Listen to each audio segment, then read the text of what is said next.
Olá, turma, tudo bem? Vamos dar continuidade ao nosso estudo dos princípios do processo penal.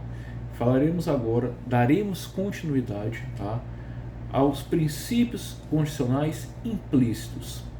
Falaremos agora do princípio do promotor natural e imparcial ou promotor legal.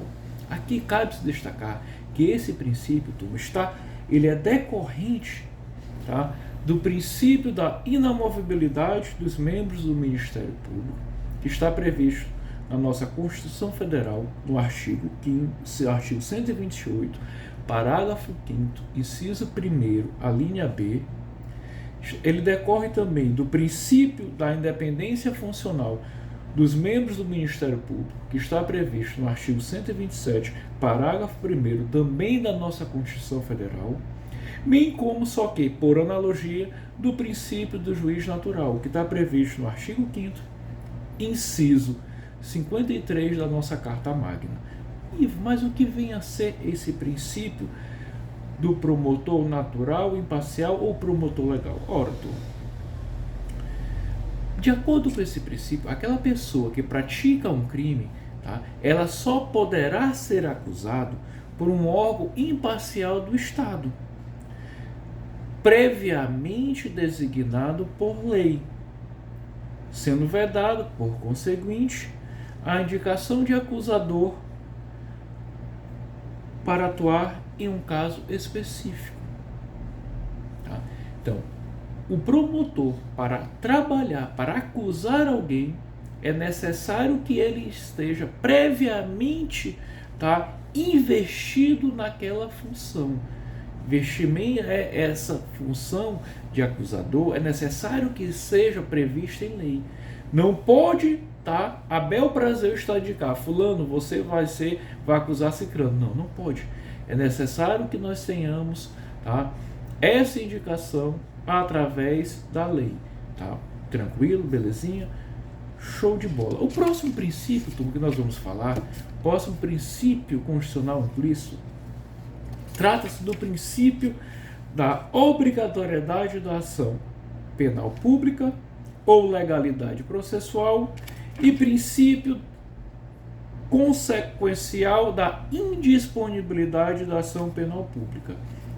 Então vamos falar agora do princípio da obrigatoriedade da ação penal pública ou legalidade processual e princípio consequencial da indisponibilidade da ação penal pública. O que vinha a ser esse princípio? Turma, o primeiro princípio, o princípio da obrigatoriedade da ação penal pública, consiste no dever imposto à Polícia Judiciária e ao Ministério Público de, respectivamente, investigar e processar crimes cuja a competência é uma ação penal pública.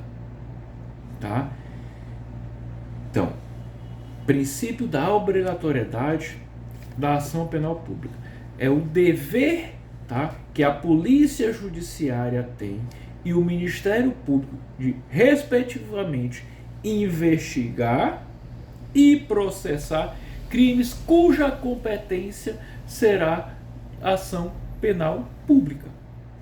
Tranquilo? Belezinha? Turma, esse princípio, o princípio da obrigatoriedade da ação penal pública, ele decorre dos princípios, de alguns princípios expressos.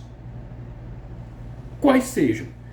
Da legalidade penal, que está previsto lá no artigo 5º, inciso 39 da Constituição Federal, que diz: não há crime sem prévia lei que o defina, nem pena sem prévia cominação legal. Logo, se havendo a tipicidade penal, há a obrigatoriedade da aplicação da lei penal. O outro princípio, que decorre, é o princípio da titularidade da ação penal pública exclusivamente pelo Ministério Público, que está previsto lá no artigo 129, inciso 1º da Constituição Federal, bem como no artigo 257, inciso 1º do Código de Processo Penal, e em caráter excepcional pelo ofendido, que está previsto no artigo 5º, inciso 49 da nossa Constituição Federal. Belezinha? E agora o que vem a ser esse princípio da indisponibilidade da ação penal pública? Ora, turma, esse princípio ele decorre do princípio da obrigatoriedade e significa que o Ministério Público, tá, é proibido de desistir da ação penal instaurada, de acordo com o que prevê o artigo 42 do nosso Código de Processo Penal. Então, o princípio da indisponibilidade da ação penal pública, ele decorre do princípio da obrigatoriedade e significa que, uma vez instaurada a ação penal, o Ministério Público não poderá desistir. Tranquilo? Isso tudo de acordo com o que está previsto lá no artigo 42 do nosso Código de Processo Penal. Belezinha, turma? Tranquilo? Maravilha. O próximo princípio, turma, constitucional implícito que nós vamos falar é o princípio da oficialidade. Mas o que vem a ser esse princípio da oficialidade? Ora, turma, tal princípio, turma, ele consiste, tá, no fato de que a atividade persecutória, tá, a atividade acusatória será exercida obrigatoriamente por órgãos oficiais do Estado, não sendo possível um particular exercê-la. Então, repetindo, princípio da oficialidade significa que a atividade persecutória, tá? A atividade persecutória será exercida obrigatoriamente, necessariamente, por órgãos oficiais do Estado, sendo vedado que um particular a exerça. Isso, turma, é o princípio da oficialidade. Aqui, turma, é interessante nós citarmos, tá, que a persecução penal, que nós vamos ver mais adiante, tá, é uma atividade obrigatória do Estado, tá, que é cumprida através de 3 órgãos, quais sejam a Polícia Judiciária, que caberá investigar, o Ministério Público de acusar e o juiz de julgar. Tá? Então, a persecução penal é uma atividade obrigatória do Estado, que será cumprida, será desenvolvida através de 3 órgãos, quais sejam a Polícia Judiciária, que irá investigar, o Ministério Público, que irá acusar, e o juiz, que irá julgar. Tranquilo? Aqui cabe uma observação. Tal princípio, o princípio da oficialidade, só será aplicado no caso de ação penal pública.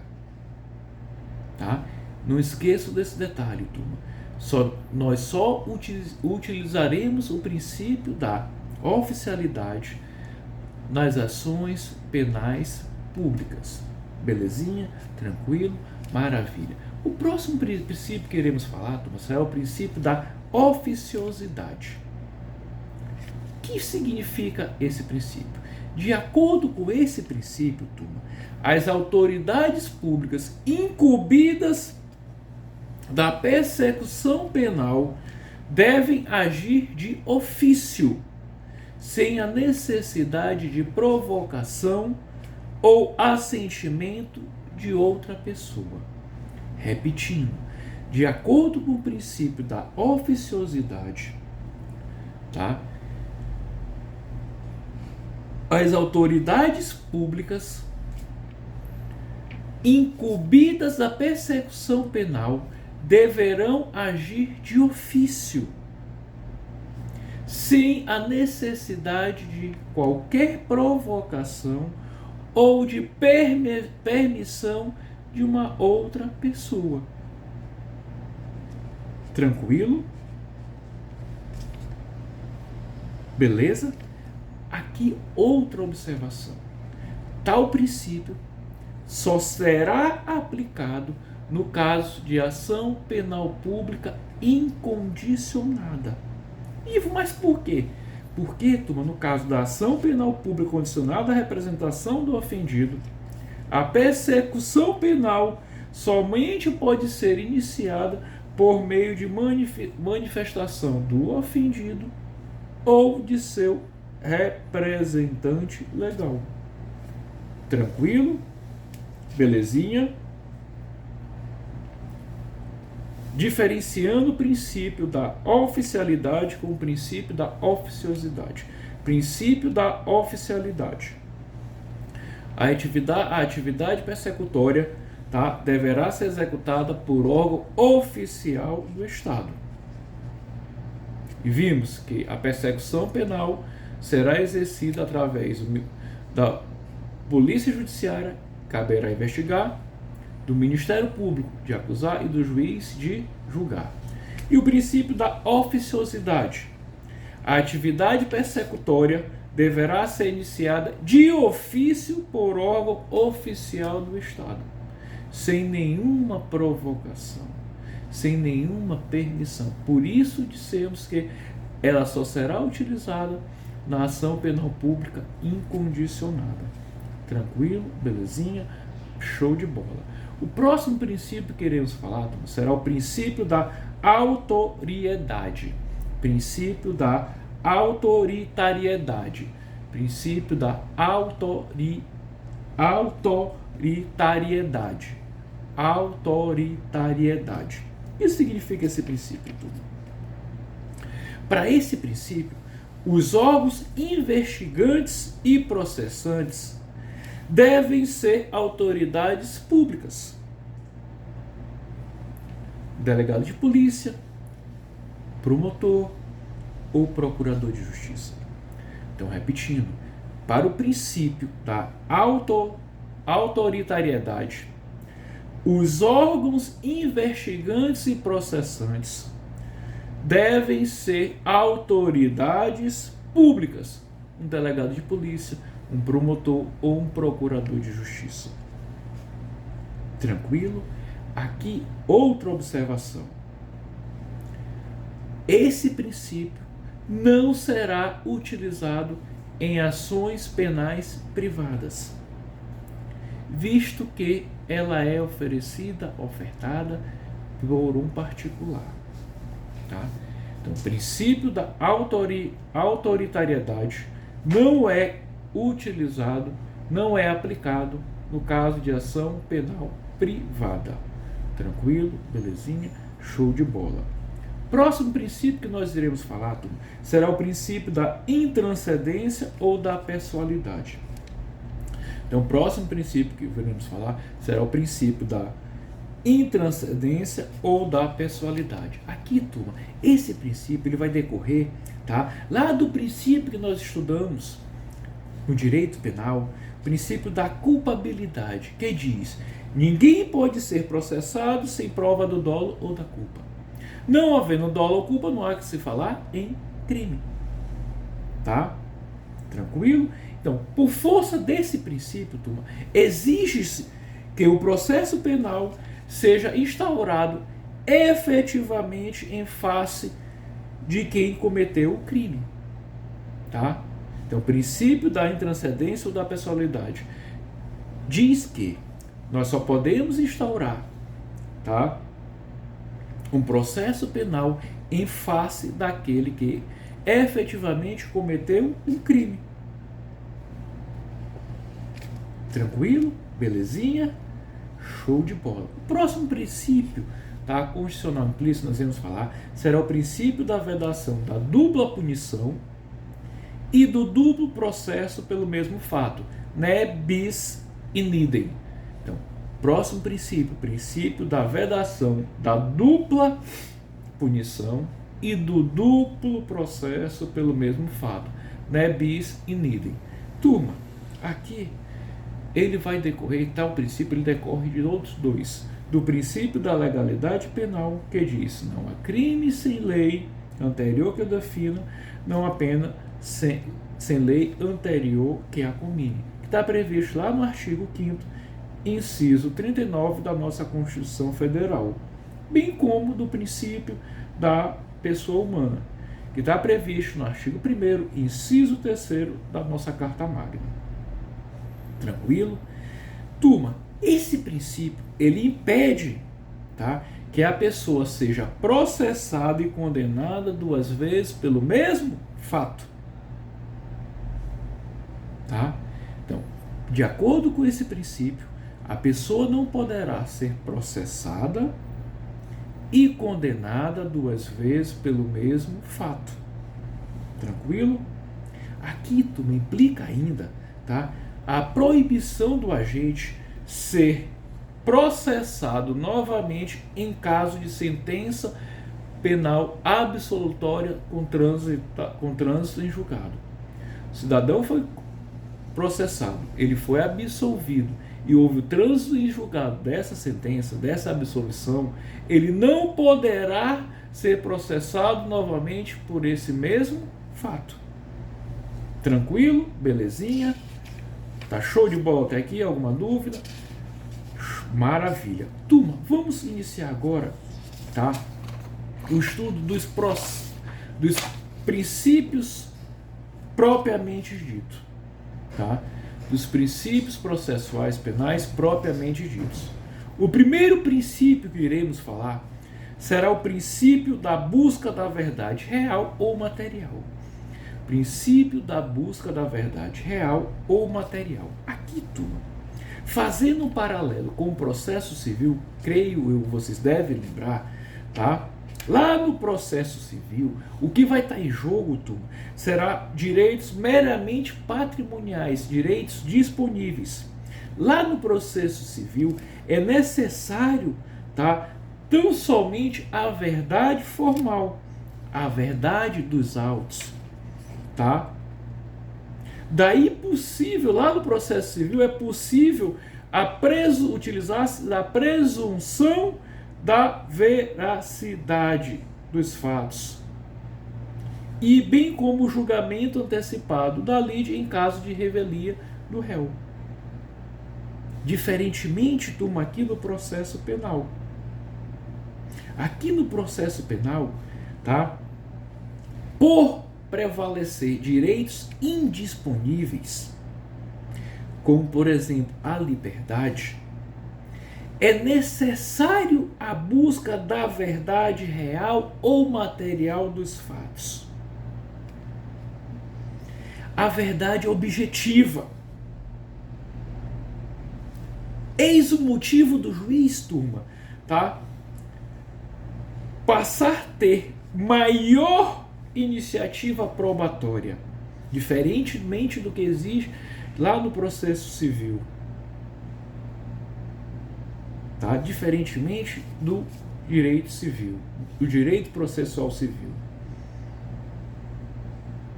Aqui, turma, em síntese, o princípio da verdade real ou material significa que o juiz, que o magistrado, deve buscar provas tanto quanto as partes, não se contentando com o que lhe é apresentado simplesmente. Aqui o juiz, ele mesmo busca as provas. Ele não pode se ficar restrito às provas apresentadas tanto pela acusação quanto pela defesa. Ele mesmo tem o poder de buscar e o dever de buscar as provas para absolver ou condenar o acusado, o processado. Beleza? Tranquilo? Maravilha, show de bola. O próximo princípio que nós vamos falar, o próximo princípio processual penal propriamente dito, é o princípio da oralidade e os princípios consequenciais da concentração, da imediatidade e da identidade física do juiz. Princípio, de turma, da oralidade.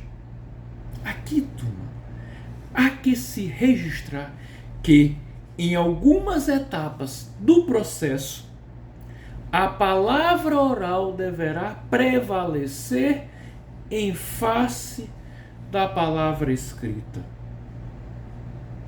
com o intuito de promover os princípios da concentração, da imediatidade e da identidade física do juiz. Então, de acordo com esse princípio da oralidade, surgem 3 outros princípios: princípio da concentração, princípio da imediatidade e princípio da identidade física do juiz. Vamos falar de cada um.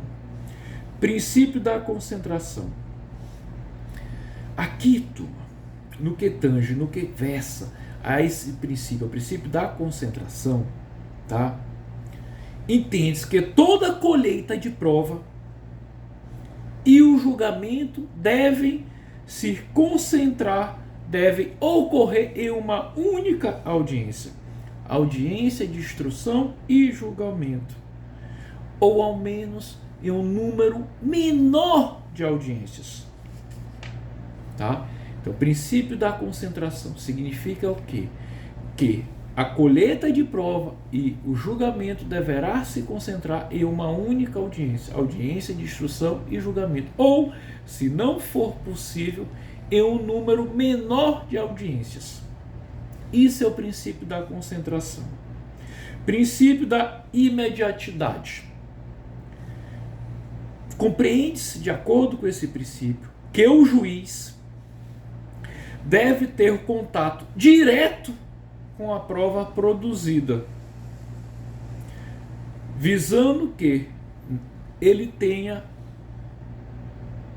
o convencimento mais facilmente alcançado, a sua convicção seja mais facilmente alcançada.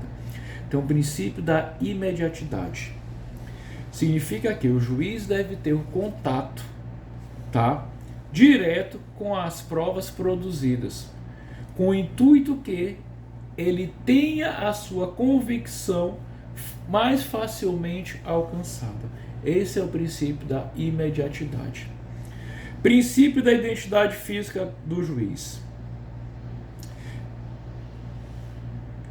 Consiste esse princípio no fato de que o juiz que preside a instrução do processo, colhendo as provas, deve ser aquele que irá julgar o feito.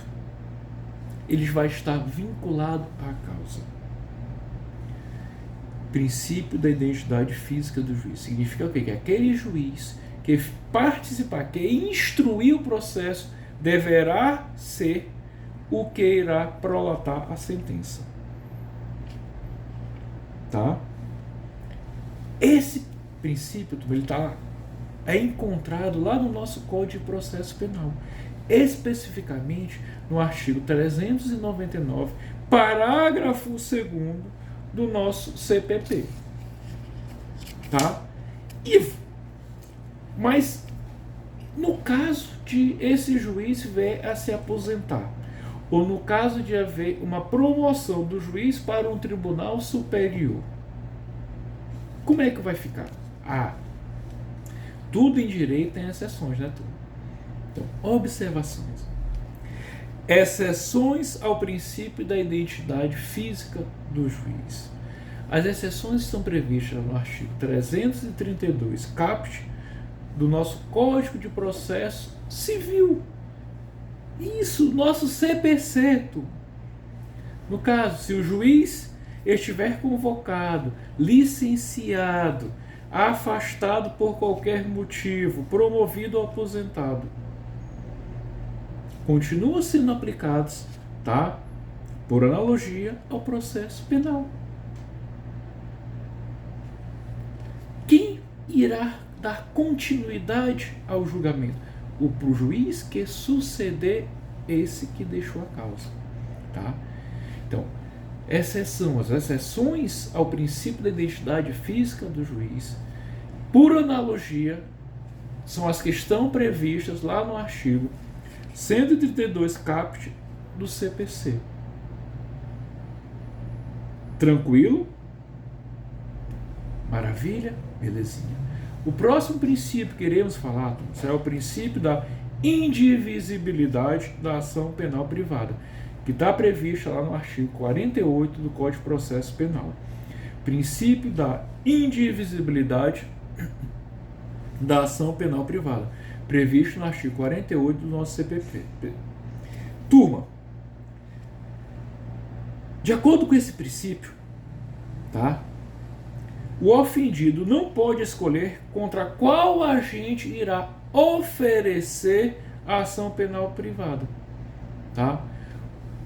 Então, o ofendido ele não tem o direito de escolha, vai escolher contra quem ele vai ingressar, tá? Com a ação penal privada. Por quê? Para evitar uma vingança privada, tá? Para evitar a vingança privada. Então, ele não tem o direito de escolha. Se são vários os ofensores, vários os agentes, ele vai ter que ofertar contra todos os agentes. Ele não pode escolher contra quem ele vai ajuizar.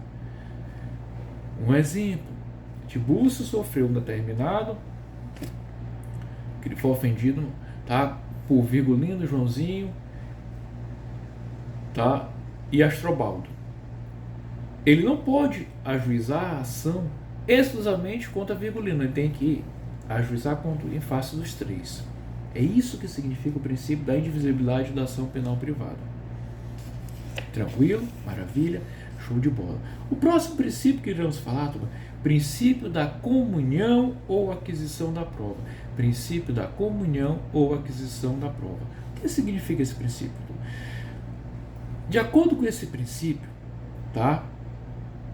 Uma vez produzida a prova, ela pertence ao juízo e pode ser utilizada por qualquer das partes e pelo juiz, em busca da verdade real, mesmo que essa prova tivesse sido requerida por uma única parte, apenas por uma das partes.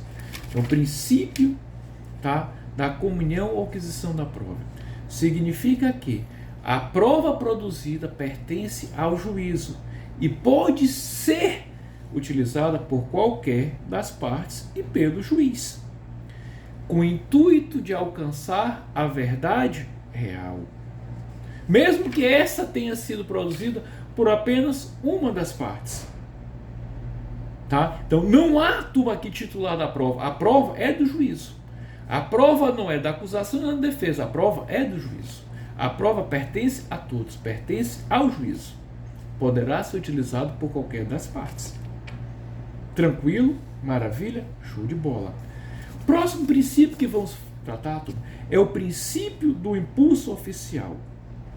Turma, de acordo com esse princípio, uma vez iniciada a ação penal, o juiz tem o dever de promover o seu andamento até a sua etapa final, até a prolação da sentença. Tá? Então, de acordo com o princípio do impulso oficial, de acordo com esse princípio, uma vez iniciada a ação penal, o juiz tem o dever, tá, de promover o seu andamento até a sua etapa final, até a prolação de uma decisão, seja absolutória, seja condenatória. Isso é o princípio do impulso oficial. Beleza? Tranquilo? Show de bola. O próximo princípio que nós vamos tratar é o princípio da persuasão racional ou livre convencimento motivado. Princípio da persuasão racional ou livre convencimento motivado. Gente, o que significa isso aí? De acordo com esse princípio, turma, tá? O juiz forma o seu convencimento nos autos de forma livre, sendo que ele obrigatoriamente deverá fundamentá-lo no momento em que prolatar uma decisão. Então, princípio da persuasão racional ou livre convencimento motivado. Significa o quê?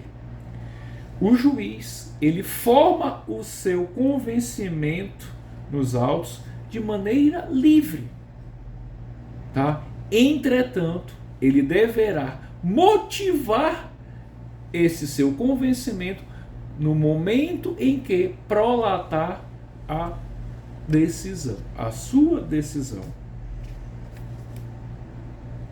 Aqui há algumas exceções.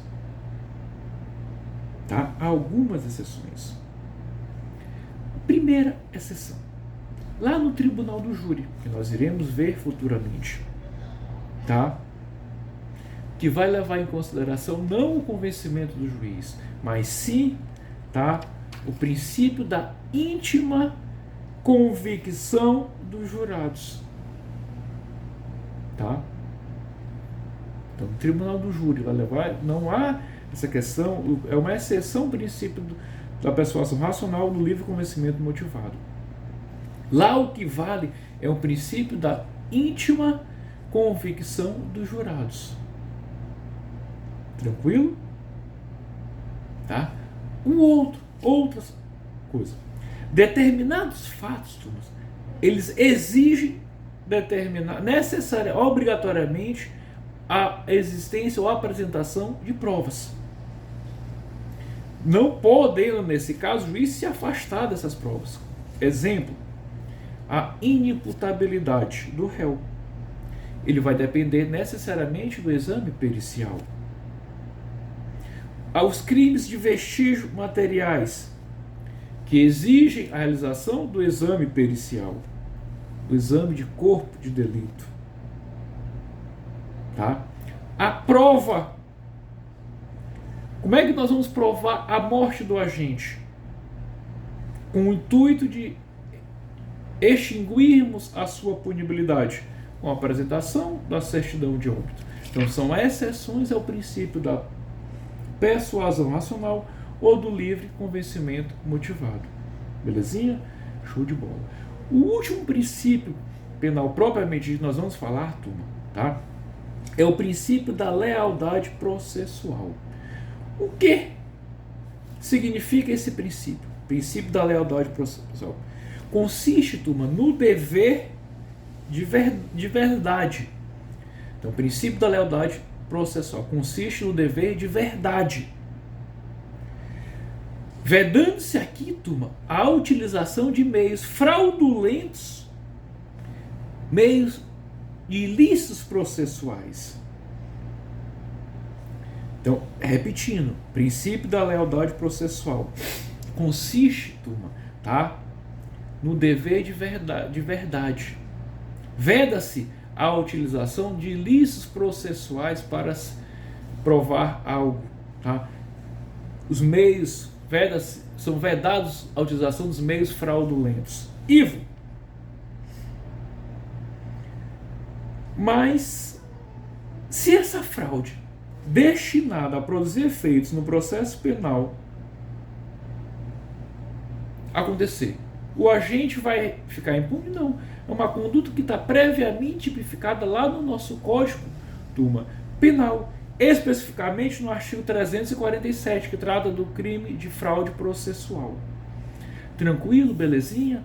Show de bola. Turma, vamos parar por aqui. Na próxima aula vamos falar dos sistemas processuais. Um abraço, até mais. Tchau!